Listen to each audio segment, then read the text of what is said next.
Median Aoko.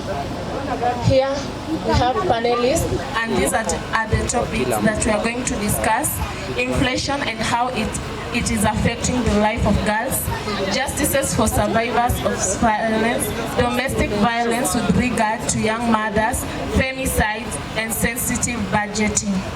Okay, Stacy, can you explain to us how inflation and what is inflation and how it is affecting the life of girls in our community? Okay, according to how I understand that topic, it is just how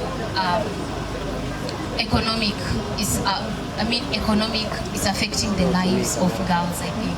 For example, now we are all aware of the high taxation that's going on, and girls are really affected by this, because you can find that maybe a girl is out there now that we are on a holiday. She's hustling. The little she gets, she has to pay. Maybe let's say maybe she has finished school or above 18. She has a family to take care of. All the income she's getting, tax are there. Now you find that the life of this girl becomes, hard. It becomes difficult for her to cater for, like, let's say the family, maybe she has brothers and sisters. So I think inflammation and how it is affecting the life of a girl is just all about how the economic, the current state of the economic. Yeah, I just think like that. Well, an addition.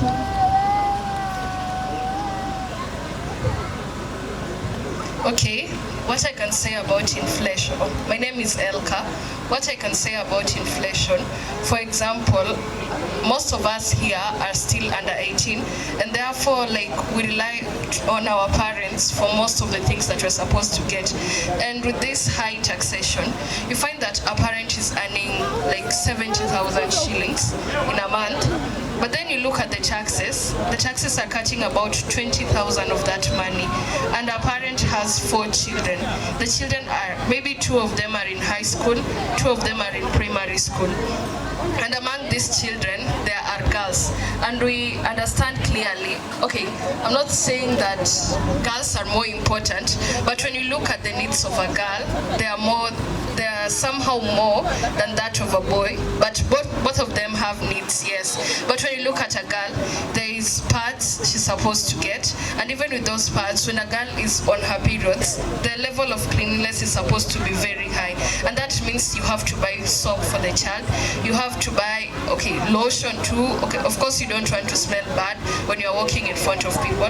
So with this high taxation, like, the parents find it difficult, because maybe I'm a parent, I was budgeting for 70,000 shillings to cater for my children, and then the tax cuts about 20,000. That means I'm remaining with 50,000 shillings in my account, and there is food to buy, there is school fees, there is clothing, there is medical care because a child might get sick. So that's how it has affected us, and it's kind of difficult because sometimes you find the parents try and prioritize other things more than other things. For example, they can say that we don't even need soap, we can just buy it that way. The most important thing is that you get medical care or you get food. As long as you have eaten, it's okay. And you see that really affects the life of a child. Thank you. Thank you very much, Elka. Now, as we see now in our current communities, girls are very vulnerable to justices for survivor. Becky, what do you envision about justices for survivor in young girls and young women? Currently, as Kenya, we are marking the Judicial Service Month, which commenced on the 1st of November this year. So what I can say about justice for the survivors of violence is that we thank the government, because nowadays the perpetrators to these victims, they're being taken to jail and harsh punishment is implemented of them. There are policies which ensure that these perpetrators, they do not stay to to our community, making them unsafe. But justice for survivors means that what about these victims left behind? What is left of them in our community? What is done to them? Must we leave the non-governmental organizations and other people to take care of these survivors of violence? And yet we as a community, we as the government, our government can be able to help them. So justice for survivors means that these victims of violence, either domestic violence, sexual gender-based violence, or any other form of violence, physical violence, that they get justice. Something is done to them, because currently the girls are known to be facing the triple threat. So after this perpetrator has been taken to jail, what about this girl who is left behind pregnant? What about this girl who's left with diseases? And right now we know that there has been a termination of the Edu-Afya contract, which was partnered by the Ministry of Health and the Ministry of Education.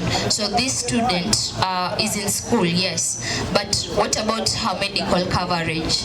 That's how I understand justice for the survivors of violence. Thank you. Thank you, Becky. Now, Scovia, I know that you understand domestic violence with regard to young mothers. Can you briefly explain to us? Explain to us domestic violence with regards to young mothers, the way you understand. Okay, domestic violence. This is whereby a person he undergoes violence. Can be in form of, it can be a fight, or someone can maybe beat you or just hurt you physically. So our young mothers, so you get when a young teenager has got pregnant, so she lives with the parents. So the parents, they tend to, they leave these young mothers, and then they make them feel that they have done something wrong. So they leave them to go hustle for themselves, to look for food. They make the young mothers fend for themselves, yet they don't have that. Maybe they don't have money, they don't have anything, the parents are not helping them. So that's how I understand that. Thank you. Now, we are in a community, our country is facing a lot femicides. Please, can you please explain to us what is femicide and how it is affecting us as young women and girls in our community? Okay, femicide is the intentional killing of young girls and women. So femicide is affecting us in a way that it is also reducing our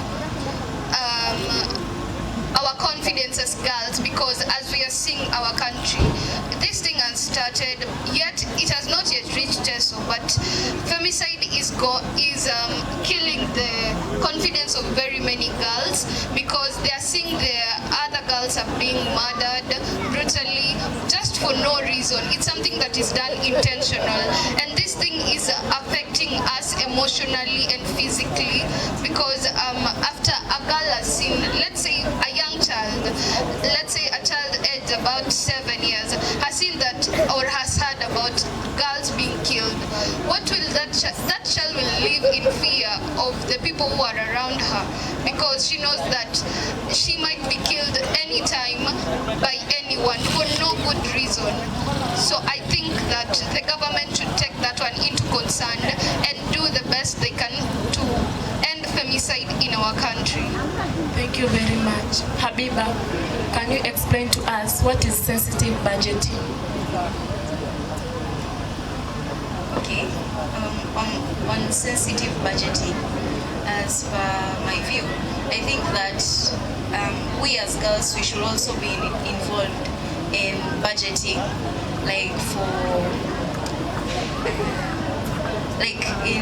we should participate in the budgeting of funds, and we should also consider equity and not equality while budgeting. An addition, Stacy. Okay, I think gender sensitive budgeting is all about considering all the genders. I mean, budgeting and allocating funds equally without considering the gender. So I think that's all about sensitive budgeting. Yeah. Thank you very much.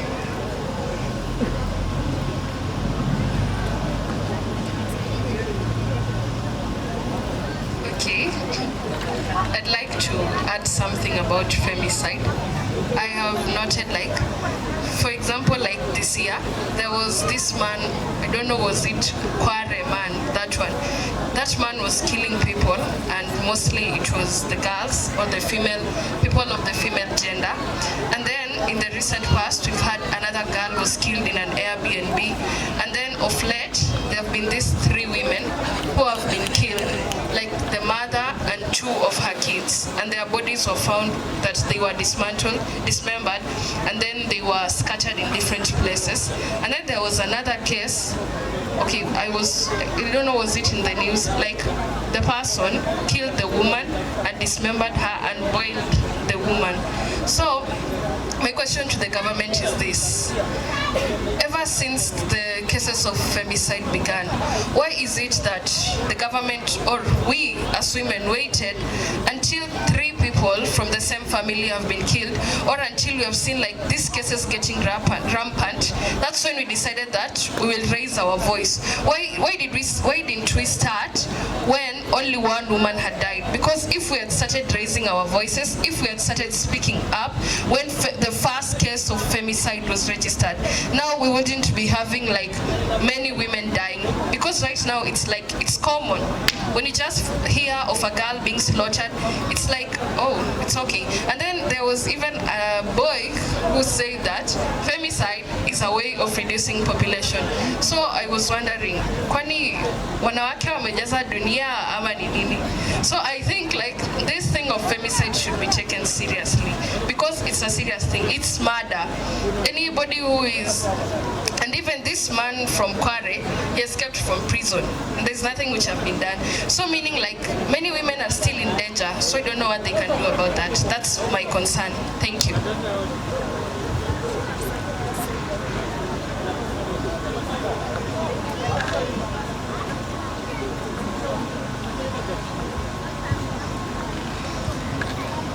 So if we may add something on inflation, we all know that after the COVID-19 era, we have the rate of inflation in our country. The economic inflation has been very, very high and very, very rampant, and it's affecting our lives as girls negatively. I cannot say that there is something positive that this inflation has brought in our life. The cost of living, currently we can barely afford food on our tables, barely access materials to go to school, barely access clothes on our backs, and it's because of this inflation.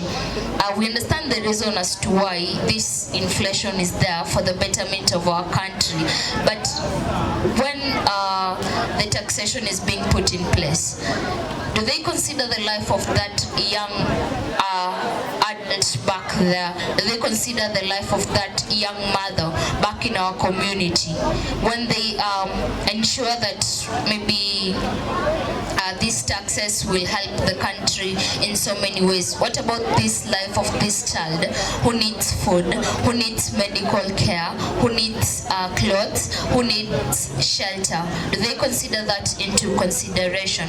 Then I would like to ask, what next in terms of their funding priorities, in terms of budgeting, in terms of decision making? What are they going to put into consideration when it comes to we young women with regards to inflation? Thank you. Thank you very much. We end here for this day.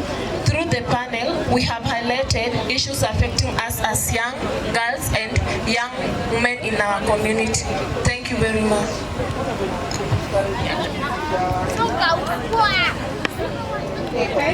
Kaeni hapo kwanza. Hey, is that panel powerful or not? It is a very powerful panel. Where is the round of applause? The round of applause? Thank you so much. You have shown us that girls